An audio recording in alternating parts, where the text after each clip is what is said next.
Hello beautiful soul! Welcome back to my channel. This is my channel. I'm from Japan, Kabayan Taurus. This reading is for you. Tingnan natin. Sorry ha, late ako. Ang dami ko kasing ginawa. Busy-busy lang.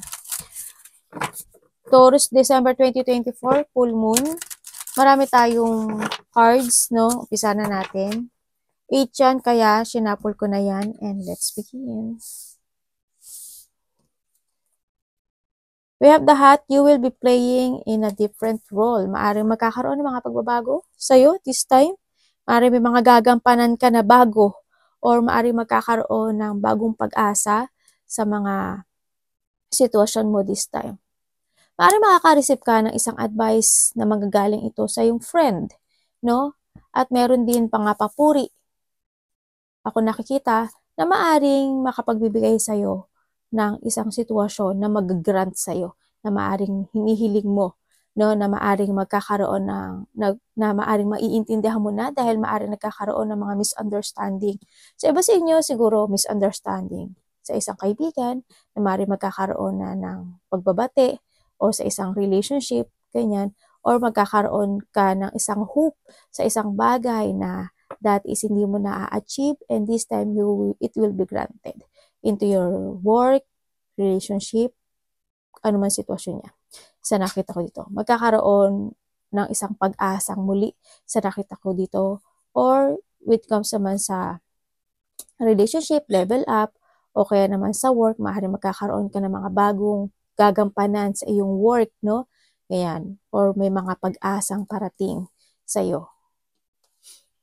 May mga hinihiling na mag-grant.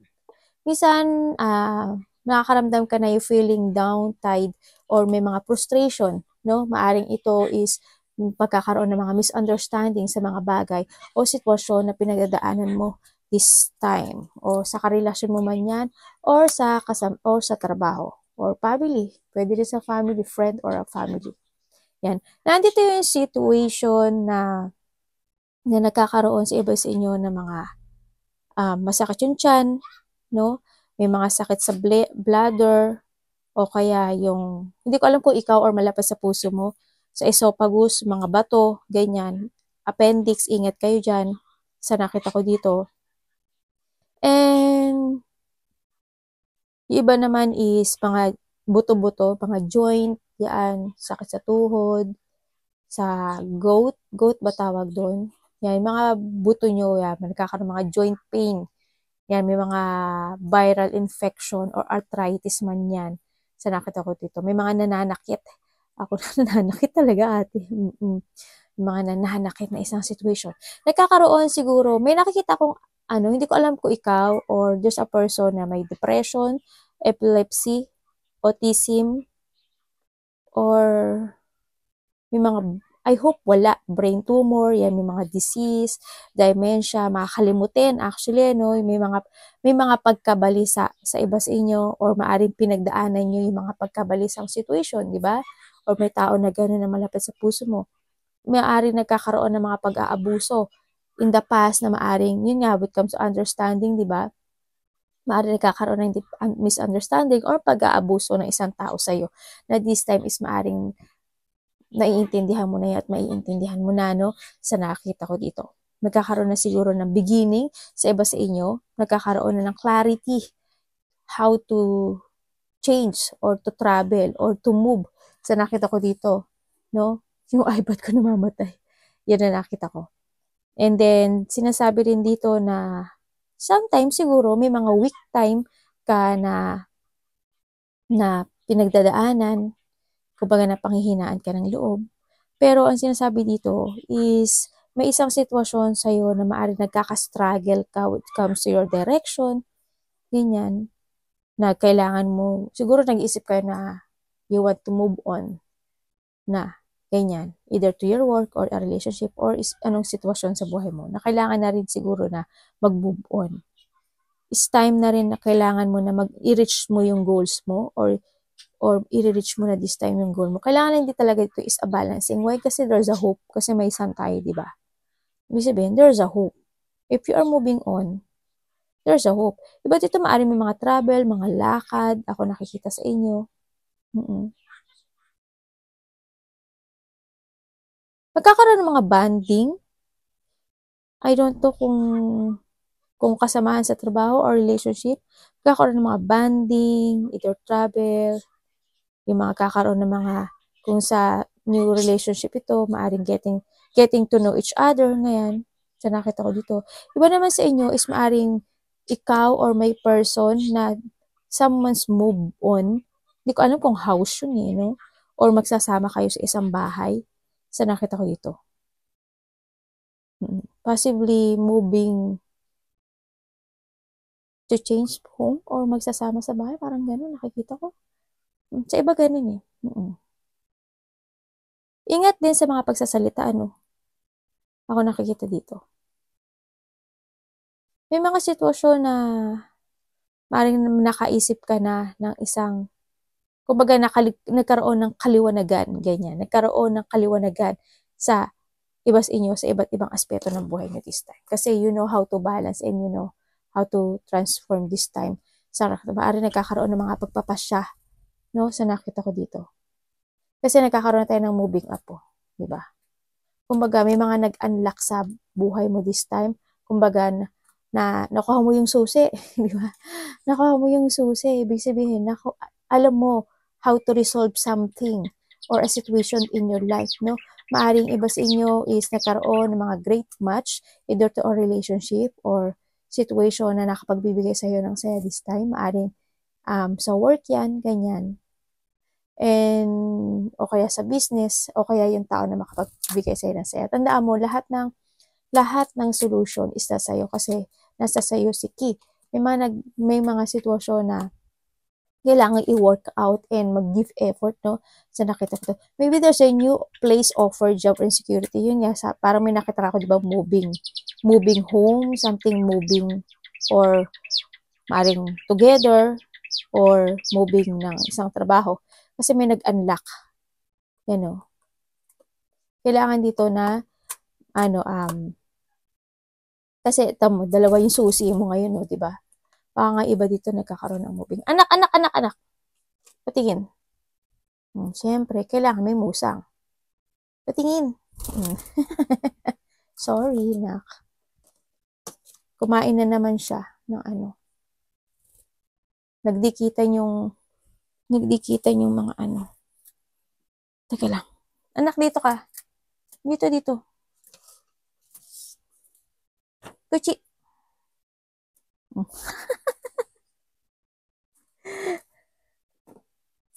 Yung anak ko, kung ano-ano kasi inaano eh. Nagkakaroon ng mga moving up yan, no? Diba? Yan na nagkakaroon, ay, you may get a promotion or a move to a better home or office. O, diba? Meron talagang moving up sa'yo. Maaring may isang sitwasyon na makakalabas ka na doon. Kasi nakita ko na yung beginning mo, yung transformation mo. Yan is going toward to a lack, no? Sa nakikita ko dito. Maaring may tao na they willing to support you or may susuportahan ka dito, no? Sa nakikita ko dito. Kasi magkakaroon na ng changes sa'yo. Maaring may mga, sa iba naman sa inyo, yan, they have the departure, baka nga may travel or may mga lakad-lakad kayo, di ba? Or a changes or transformation this time na magsasucess, no? Yes, maaring nakakaroon kayo ng isang situation na it's more on emotions sa iba sa inyo, no? May tao kang susuportahan daw or may saong susuportahan mo. Sa nakita ko dito. And then, there's a departure. Ibig sabihin, merong isang pagbabagong mangyayari sa'yo this time. May mga hinihiling ka. Alam mo, ang nakikita ko dito, magkakaroon sa'yo ng isang situation, there's a growth. May growth sa'yo, may achievement ako nakikita sa'yo. May isang sitwasyon, kasi we have the departure and the lack and support. May isang sitwasyon dito sa nakikita ko na unexpected na, kumbaga, may inaasahan ka pero higit pa to sa inaasahan mo. Ano ba, inaasahan mo, nakikita ka ng 1,000 pesos. Diba? Tapos, dumating is 2,000. Yan yung mga unexpected. Yung mga hindi mo inaasahan. Inaasahan mo siya, pero higit pa siguro sa inaasahan mo. Ganyan. May mga bagay na ganun ako na. Yes, maaring magkakaroon sa inyo ng isang, there's a lack. Baga, there's a lack of a situation sa buhay mo na magsasucess ka. Maaring sa gamble, maaring moving or recognition sa iba. May mga abundance, ako nakikita, achievement, abundance, growth, ganyan. May mga positive, kasi we have the luck and the support. Yan. Kung nagkakaroon ka ng emotions or nagkakaroon ng pagbabago this time, it's going toward to one achievement. No? It's going toward to a success. Itong nakikita ko. Try nyo baka may manalo. Hindi ko alam in what way, baka recognition sa iba, level up when it comes sa work, ganyan. Or kung dati is sadness ka, this time is makaka-move on ka na, makaka-move on ka na, ganyan. And syempre, may mga sitwasyon talaga na kailangan dito ng lakas ng loob, no? Sa nakita ko dito. Kailangan din na wag mo lang tingnan yung, halimbawa, kasi insight, di ba? Ibig sabihin, mas more mong i-open yung sarili mo or open your eyes sa mga nangyari sa buhay mo o sitwasyon mo this time. Kailangan dito ng lakas. Use your power for a change sa nakita ko dito. And syempre, is kumbaga, sa kanan ka lang nakatingin. Halimbawa, puro kanan lang, puro kanan. Hindi ka na tumingin sa kaliwa, sa likod, sa harap, di ba? Kailangan mong tingnan yung paligid mo, di ba? Kailangan mong tingnan at matyagan kung ano yung talaga yung way or path na makapagbibigay sa'yo ng success this time. And syempre, attract. Ito, kumbaga, maaaring magkakaroon ng isang sitwasyon na magiging maganda. Kumbaga, is also this attraction when it comes to a luck, no, or a changes into your life dito. Magkakaroon ng mga matatamis na isang situation, happy situation, ganyan, na maaring ito is you will shine or mga situation na hindi mo talaga inaasahan. No? Mga situation na higit pa dun sa inaasahan mo. And syempre, we have the fairness, the cycle and the rhythm, and the divine passion. Ito na nga yun. Yan, may mga papuri. Ako nakikita dito. May mga papuri. And you need to be honest lang to yourself. Kung ano yung talaga yung true desire mo sa buhay mo, di ba? Kung ano talaga yung ninanais mo at gusto mo mangyari in your life. Siyempre, kailangan lang dito is a trust. No? Tandaan mo, you are not the magician. You are the magic. Oh, ang ganda, di ba? Tandaan mo yun. You are the magic. Kasi nasa sayo yung key.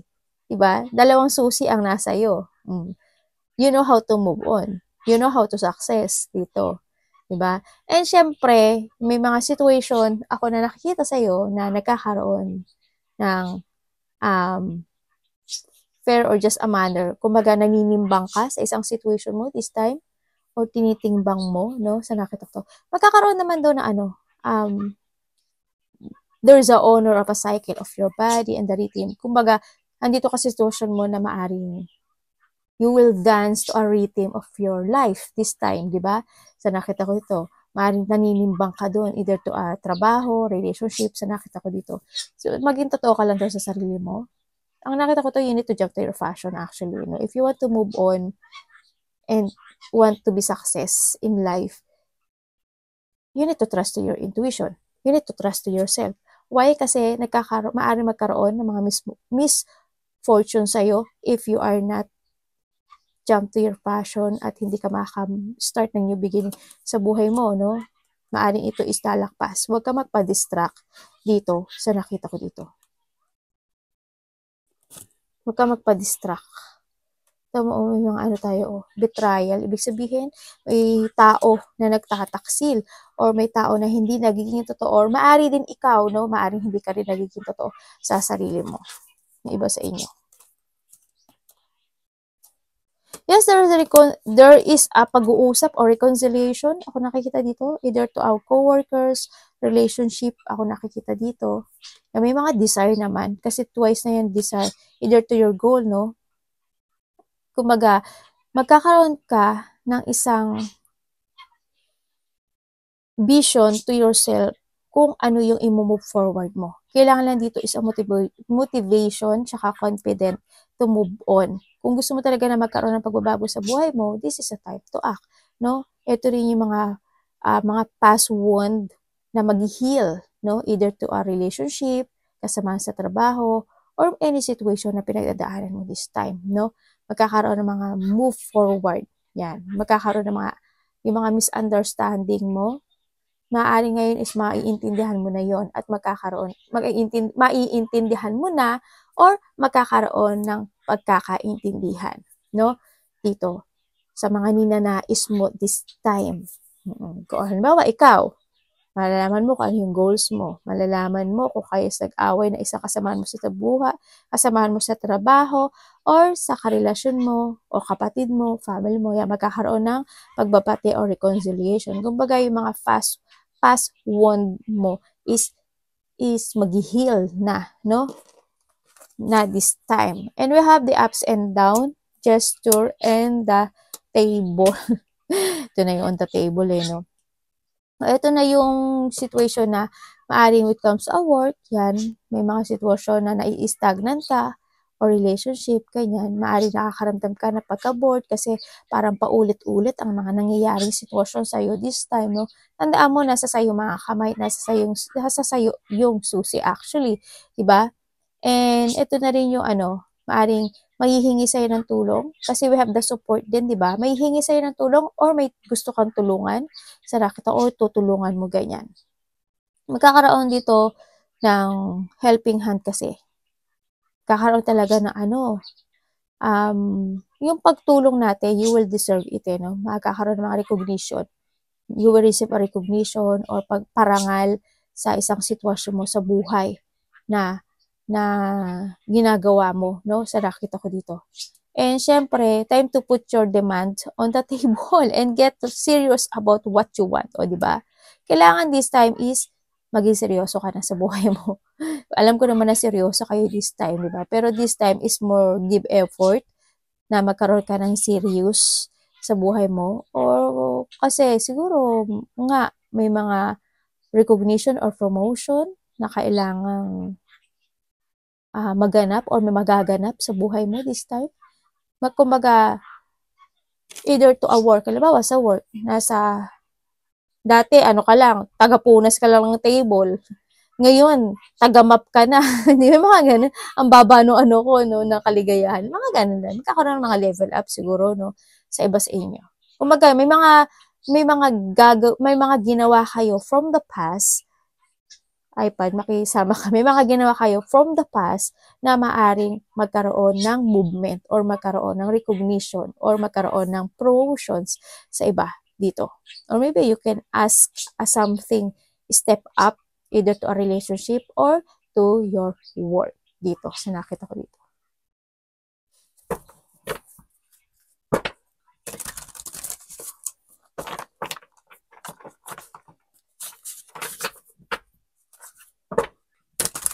Pero kung kinakailangan mo mag-move on ka Kasi marami tayong move on. Marami tayong moving. Ako nakikita. Huwag ka magpa-distract. This time Those. Wow. The sun. Malaking mangyayari sa'yo. Malaking pagbabagong mangyayari sa'yo, no? Yan, magkakaroon ng mga positive. Baka nga may manalo. Or magkakaroon ng mga bonuses kasi diba, 13-month bonuses or pag-angat ng sahod because of the overtime din sa iba, no? Baka night shift ka, syempre pag night shift kasi malaki din ang paki-explain.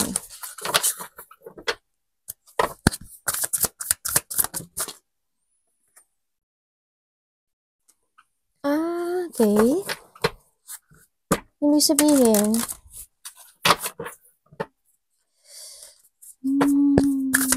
this time, nakikita ko to magiging independent ka na raw.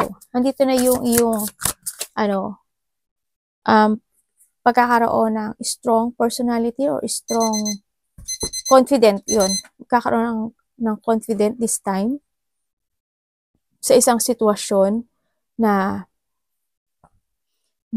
pero may doubt ka eh. Teka lang.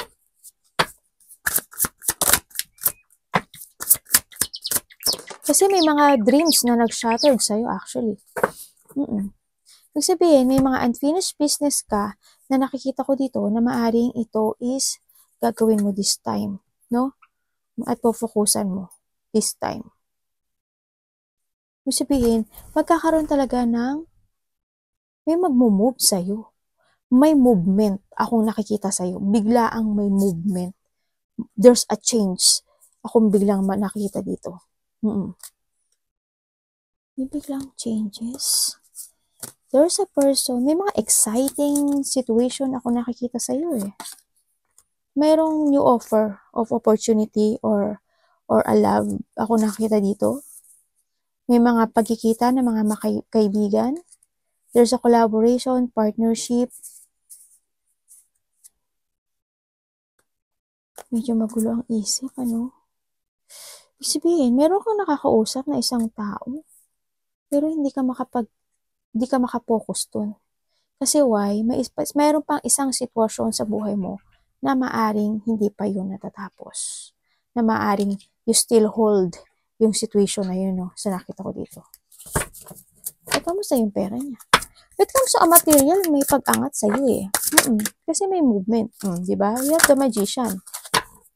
Ibig sabihin, magkakaroon ng iba sa inyo. Yung mga sitwasyon na kailangan mong pag-aralan.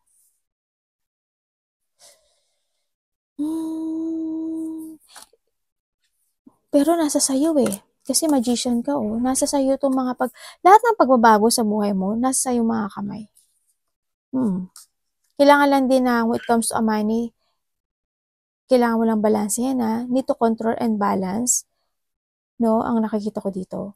May makikita na dalawang tao. There's a union or togetherness ako nakikita sa isang tao na maaring ito is a past situation, no? Maaring magkakaroon ng pagkikita or communication or maybe you will receive dito sa tao na to o gusto mo makapag-communicate dito sa tao na to. Pero it's up to you to make it happen. If you want to connect dito sa tao na to, nasa sayo to. Maaring minamanifest mo tong tao na to. Diba? May mga sitwasyon pa kasi na hindi pa na-finish sa'yo. Pero nakikita ko naman sa'yo, minsan masaya ka naman, no?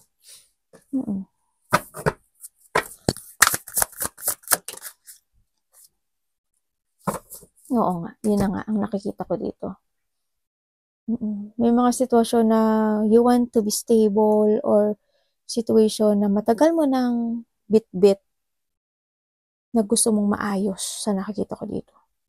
Parang nagkaroon ng separation or just an unexpected na isang sitwasyon na maaring maliit o malaki o maliit na conflict yan, depression, or emotional pain, or unexpected itong situation na to.